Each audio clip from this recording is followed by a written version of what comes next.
What's up, guys? It's Estee here, and today I'm going to tell you guys a little story. And it's a story about my first fight. Um, okay. When I was in 6th grade, friend, my friend started hanging out really like him. I mean, I was little, so I guess you could say I was kind of jealous in a weird way. But I didn't like this kid. Like, he was a faggot. He would always talk shit just to everybody, and you could tell this kid didn't know how to fight. Like, and so one day we were playing Smear the Queer outside, and I think my friend's brother threw the ball, and he called out 500, and so we started playing 500 randomly, like, out of nowhere. And this kid was complaining about it. He was like, no, let's play Smear the Queer and give Esteban the ball, trying to be funny. Because he was bigger than me, but, I was like in boxing and all that shit, so I didn't give a fuck. I knew I'd beat his ass if we fought. And we were playing. And so we started playing Smear the Queer again because it was fun to make fun of Esteban, I guess. So he gives me the ball. Like, he throws it to me on purpose, and I catch it, and he tackled me, and I got mad, and I said something to him, and he tried being a hard ass, he was like, oh, pussy, what the fuck you gonna do, talking shit to me, and I was like, bro, I would beat your ass right here, right now, I'm not gonna take this from you, you're being a faggot, like, trying to bully me, bro, and it's not gonna happen. That's pretty much what I was telling him. And so, my friend, he's an instigator to the max. Any instigator that's really bad, like, take my friend, and that dude's probably 1/10 of my friend. My friend's really bad. He's really good at instigating stuff. So my friend goes like, oh, Esteban, you're going to let him talk to you like that, and saying stuff like that. And then when I would say something back to Anthony, because that was the kid's name,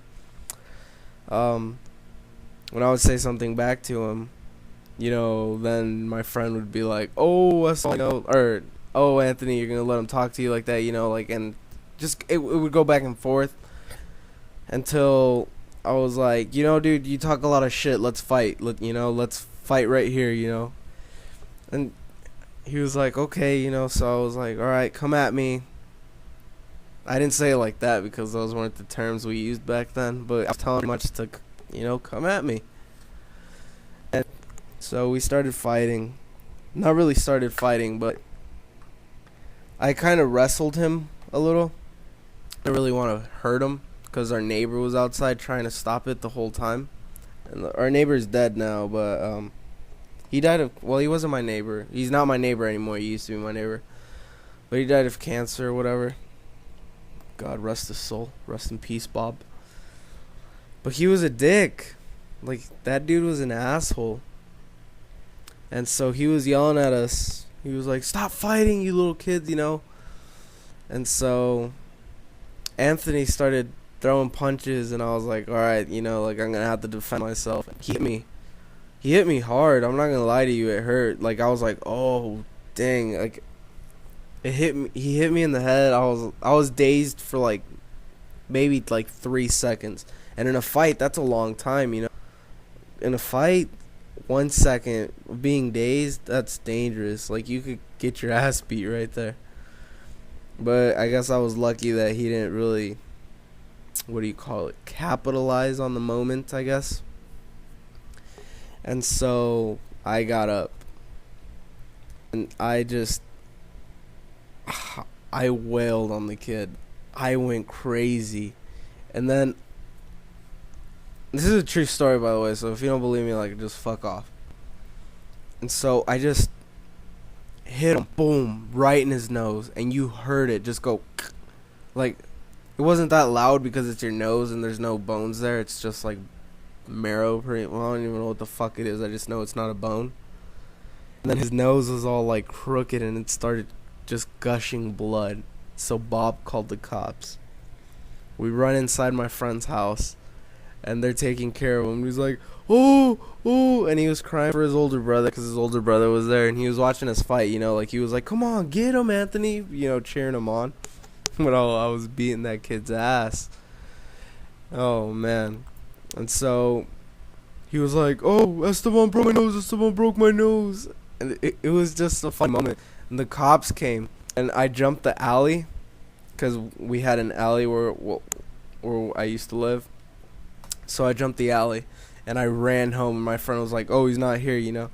And they asked him where he lived, or where I lived, and he told him that he didn't know, that it was like the first time that he's seen me, I guess. I don't know what the story is, but I don't know. I got away from it, and next time Bob saw me, he thought I got in trouble by the cops, so he was like, "What, you gonna go to juvie?" You know, try to me and shit. Like, you know, I'm not gonna say anything. I didn't want him to call the cops again. I was little. I didn't know if he could or couldn't.